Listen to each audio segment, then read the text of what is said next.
नमस्कार, जय हिंद, वंदे मातरम। दोस्तों आइए देखते हैं आज की उत्तर प्रदेश की 2 नहीं, 4 नहीं, 5 नहीं बल्कि पूरे 25 बहुत ही महत्वपूर्ण सिलेक्टेड और इम्पोर्टेंट काम की खबरों को सिर्फ 5 मिनट में, जिसमें आज की यूपी की बड़ी घटनाओं के साथ साथ मौसम विभाग पर नजर डालते हुए आम आदमी के लिए राहत भरी खबर को देखते हैं। तो घड़ी में 6 बजने से पहले चैनल को सब्सक्राइब नहीं किया तो जरूर करें ताकि ब्रेकिंग अपडेट की जानकारी आपको मिल सके।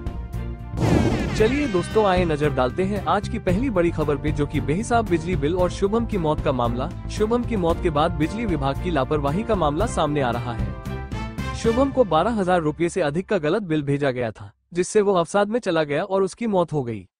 जांच में पता चला कि उसके घर लगे मीटर में कुल 538 यूनिट बिजली खर्च हुई थी, जिसके हिसाब से बिल केवल 3,400 से 4,000 रुपये के बीच होना चाहिए था। विभाग ने पहले 1,09,000 रुपये का बिल भेजा था, जिसे बाद में 16,377 रुपये कर दिया गया। अब इस मामले की गहन जांच चल रही है, जिसमें विभाग की कई खामियां सामने आई हैं। 3 सदस्यीय जांच समिति ने भी इस गड़बड़ी की पुष्टि की है, जिसके बाद पूरे विभाग पर सवाल उठ रहे हैं। एक और बड़ी खबर आ रही है दोस्तों, आपको बता दें, बीजेपी ने यूपी में उपचुनाव की तारीख आगे बढ़ाने की मांग की। उत्तर प्रदेश में होने वाले 9 सीटों के उपचुनाव को 1 हफ्ते आगे बढ़ाने के लिए बीजेपी ने चुनाव आयोग से मांग की है।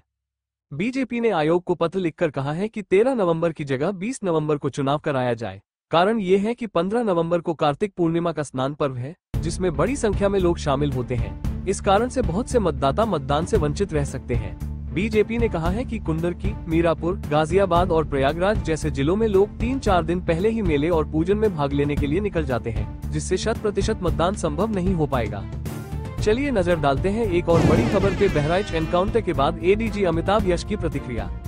बहराइच में हिंसा के आरोपियों के एनकाउंटर के बाद ADG law and order Amitabh Yash ने पहली प्रतिक्रिया दी है। उन्होंने कहा कि एनकाउंटर की पुष्टि हुई है और आगे की जानकारी मिलते ही साझा की जाएगी। पुलिस ने हिंसा के मुख्य आरोपी सरफराज और तालिब को एनकाउंटर में पकड़ा, जिसमें सरफराज बुरी तरह घायल हो गया है और उसकी हालत नाजुक बताई जा रही है। इस मामले की जानकारी मुख्यमंत्री योगी आदित्यनाथ को भी दी गई है। डीजीपी प्रशांत कुमार ने मुख्यमंत्री को टेलीफोनिक वार्ता में पूरी स्थिति से अवगत कराया है। कानून व्यवस्था पर डीजीपी मुख्यालय में एक बड़ी बैठक चल रही है, जिसमें सीएम योगी ने कानून व्यवस्था बनाए रखने के निर्देश दिए हैं। अब इधर देखिए, अगली खबर आ रही है। आगरा में सरकारी राशन की दुकानें निलंबित। उत्तर प्रदेश के आगरा मंडल में सरकारी राशन दुकानों पर घटतौली और अनियमितताओं की शिकायतें बढ़ती जा रही है। मंडलायुक्त ऋतु माहेश्वरी के नेतृत्व में 6 दिन से चल रही जांच के तहत मंगलवार को आगरा, मथुरा, फिरोजाबाद और मैनपुरी में 33 दुकानों की जांच की गई। इसमें 3 दुकानों को निलंबित किया गया और 8 राशन विक्रेताओं को कारण बताओ नोटिस जारी किया गया। कुछ दुकानों पर स्टॉक रजिस्टर में गड़बड़ी, साइन बोर्ड और मूल्य सूची के अभाव में कार्रवाई की गई। मंडल में लगातार अनियमितताओं पर कार्रवाई जारी है। एक और बड़ी खबर आ रही है दोस्तों, आपको बता दें, रेलवे ने टिकट बुकिंग नियमों में किया बदलाव। दिवाली से पहले रेलवे ने टिकट बुकिंग के नियमों में बड़ा बदलाव किया है। अब यात्री 1 नवंबर से अपनी यात्रा के केवल 60 दिन पहले तक ही एडवांस बुकिंग कर सकेंगे, जबकि पहले ये सीमा 120 दिन थी। रेलवे ने यह फैसला टिकटों की कालाबाजारी रोकने और कैंसिलेशन की समस्याओं को कम करने के लिए लिया है। हालांकि कुछ स्पेशल ट्रेनों जैसे ताज एक्सप्रेस और गोमती एक्सप्रेस पर यह नियम लागू नहीं होगा। विदेशी पर्यटकों के लिए टिकट बुकिंग की समय सीमा में भी कोई बदलाव नहीं किया गया है। रेलवे का कहना है कि इस बदलाव से टिकटों की बुकिंग प्रक्रिया अधिक पारदर्शी होगी। अब इधर देखिए, अगली खबर आ रही है। यूपी को मिली 2 बड़ी सौगातें। उत्तर प्रदेश को दीपावली से पहले 2 बड़ी सौगातें मिली हैं। एक तरफ केंद्र सरकार ने वाराणसी में गंगा नदी पर देश का सबसे बड़ा रेलवे और सड़क पुल बनाने की मंजूरी दी है। इस पुल पर 4 रेलवे लाइनें और 6 लेन का हाईवे होगा।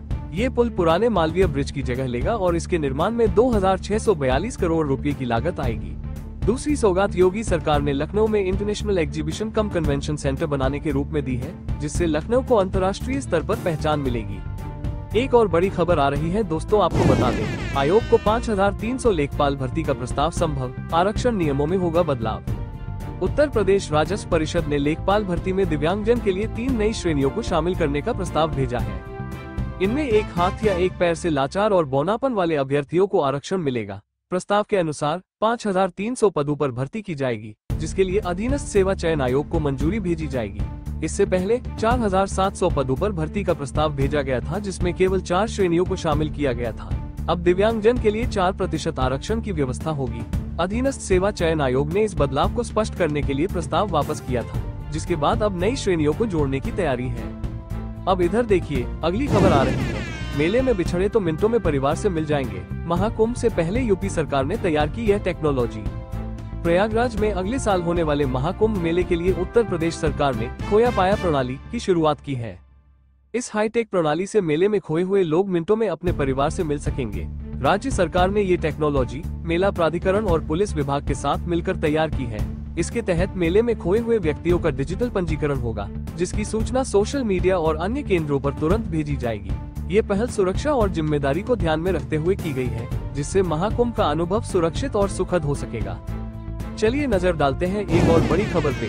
हरिद्वार में गंगा के नीचे दिखाई दिया रेलवे ट्रैक, लोगों में जिज्ञासा। हरिद्वार से एक अनोखी खबर सामने आई है। गंग नहर के बंद होने के बाद हर की पैड़ी और वीआईपी घाट का पानी सूख गया है, जिससे गंगा की तलहटी नजर आने लगी है। हैरानी की बात यह है कि यहाँ गंगा के नीचे रेलवे ट्रैक जैसी पटरियां दिख रही है। स्थानीय लोग और पर्यटक हैरान हैं और यह सवाल कर रहे हैं कि क्या कभी यहाँ ट्रेन चलती थी। जानकारों का कहना है कि गंगा नहर के निर्माण के समय सन 1850 के आसपास इन ट्रैक का इस्तेमाल सामग्री ढोने के लिए किया जाता था। कुछ लोग यह मानते हैं कि ब्रिटिश अफसर इन गाड़ियों से काम का निरीक्षण करने आते थे। सोशल मीडिया पर इस अद्भुत नजारे की तस्वीरें और वीडियो तेजी से वायरल हो रही हैं और लोग तरह तरह के अनुमान लगा रहे हैं। एक और बड़ी खबर आ रही है दोस्तों, आपको बता दें BSNL की डायरेक्ट टू डिवाइस टेक्नोलॉजी से बिना सिम कार्ड के कॉलिंग संभव। भारत की सरकारी टेलीकॉम कंपनी BSNL ने एक बड़ी सफलता हासिल की है। BSNL ने वियासत वीएसएट कम्युनिकेशन के साथ मिलकर direct to device D2D technology का सफल ट्रायल किया है। इस नई टेक्नोलॉजी के जरिए यूजर्स बिना सिम कार्ड और नेटवर्क के ऑडियो वीडियो कॉलिंग कर सकेंगे। ये टेक्नोलॉजी इमरजेंसी में काफी फायदेमंद साबित होगी, जहां मोबाइल नेटवर्क नहीं होते। स्मार्टफोन, स्मार्ट वॉच या अन्य स्मार्ट डिवाइस पर यह कनेक्टिविटी उपलब्ध होगी। अन्य टेलीकॉम कंपनियां जैसे एयरटेल, जियो और वोडाफोन आइडिया भी इसी दिशा में काम कर रही हैं। BSNL ने सैटेलाइट नेटवर्क के जरिए 30,000 किलोमीटर दूर से कॉलिंग करके इस टेक्नोलॉजी को सफलतापूर्वक प्रदर्शित किया है। अब इधर देखिए, अगली खबर आ रही है नकली नोटों के साथ 2 गिरफ्तार। उन्नाव पुलिस और SOG की संयुक्त टीम ने नकली नोटों के बड़े गिरोह का भंडाफोड़ करते हुए 2 आरोपियों को गिरफ्तार किया है। इनके पास से 2,99,800 रुपये के नकली नोट, प्रिंटर, स्कैनर और अन्य उपकरण बरामद किए गए हैं। आरोपियों का नाम शोएब और फुरकान है, जो छोटे दुकानदारों और रिक्शा चालकों को नकली नोट बेचते थे। पुलिस की जांच में पता चला कि वे 25,000 रुपये में 1 लाख रुपये के नकली नोट बेचते थे। उन्नाव के SP दीपक भूकर ने प्रेस कॉन्फ्रेंस में बताया कि आरोपियों ने कई जिलों में नकली नोटों की सप्लाई की है। पुलिस अब इस गिरोह के अन्य सदस्यों और उनके नेटवर्क का पता लगाने में जुटी है। एक और बड़ी खबर आ रही है दोस्तों, आपको बता दें CNG की कीमतों में बढ़ोतरी। सरकार ने CNG की खुदरा बिक्री करने वाली शहरी गैस कंपनियों को देश में उत्पादित होने वाली सस्ती गैस की आपूर्ति में 20% तक की कटौती की है। विशेषज्ञों का मानना है कि यदि कंपनियों को अपना लाभ बनाए रखना है तो उन्हें 5 से 5.5 रुपये प्रति किलो CNG का मूल्य बढ़ाना पड़ेगा। इससे CNG वाहनों की बिक्री धीमी हो सकती है। विधानसभा चुनावों के बाद CNG की कीमतों में बढ़ोतरी संभव है। हालांकि ये भी कहा जा रहा है कि महाराष्ट्र और झारखंड में होने जा रहे विधानसभा चुनावों तक बढ़ोतरी को टाला जा सकता है। इंद्रप्रस्थ गैस लिमिटेड और महानगर गैस लिमिटेड ने शेयर बाजारों को बताया कि घरेलू स्तर पर उत्पादित गैस की आपूर्ति में कटौती की गई है। चलिए नजर डालते हैं एक और बड़ी खबर पे। यूपी में सपा कांग्रेस का गठबंधन। उत्तर प्रदेश में एक बार फिर कांग्रेस नेता राहुल गांधी और सपा प्रमुख अखिलेश यादव की जोड़ी नजर आएगी। कांग्रेस और सपा के बीच उपचुनाव के लिए सीट शेयरिंग पर बात बन गई है। समाजवादी पार्टी 8 और कांग्रेस 2 सीटों पर उपचुनाव लड़ेगी।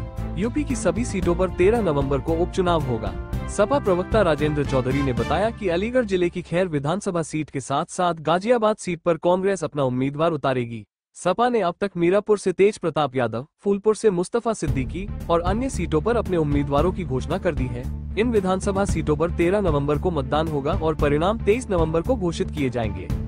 अब इधर देखिए, अगली खबर आ रही है आधार कार्ड से सिम कार्ड की जानकारी। आधार कार्ड का उपयोग नया सिम कार्ड खरीदने के लिए आवश्यक होता है। ऐसे में ये जानना जरूरी है कि आपके आधार कार्ड से कितने सिम कार्ड एक्टिव हैं। इसके लिए आप संचार साथी वेबसाइट पर जाकर आसानी से जानकारी प्राप्त कर सकते हैं। संचार साथी पोर्टल आपको सिम फ्रॉड से बचाने में मदद करता है। वेबसाइट पर जाकर आपको अपने नाम या आधार कार्ड से जुड़े सभी मोबाइल नंबर दिख जाएंगे। यदि कोई ऐसा नंबर दिखता है जो आपका नहीं है तो आप नॉट माई नंबर पर जाकर उसे बंद कर सकते हैं। इस प्रक्रिया से आप बिना किसी शुल्क के अपनी जानकारी प्राप्त कर सकते हैं। एक और बड़ी खबर आ रही है दोस्तों, आपको बता दें आजम खां का भड़काऊ भाषण मामला। सीतापुर की जेल में बंद सपा के राष्ट्रीय महासचिव मोहम्मद आजम खां को अब भड़काऊ भाषण के मामले में कस्टडी में लिया गया है। उनके न्यायिक अभिरक्षा में लिए जाने का वारंट सीतापुर जेल भेजा गया है। गंज कोतवाली क्षेत्र में एक जनसभा के दौरान आजम खां ने अमर्यादित बयानबाजी की थी।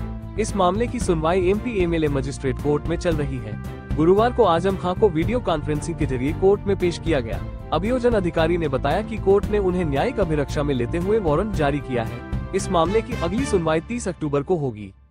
चलिए नजर डालते हैं एक और बड़ी खबर पे। मुफ्त गैस सिलेंडर वितरण। उत्तर प्रदेश सरकार ने दिवाली के मौके पर राज्य के 1,86,00,000 परिवारों के लिए मुफ्त रसोई गैस सिलेंडर का वितरण शुरू कर दिया है।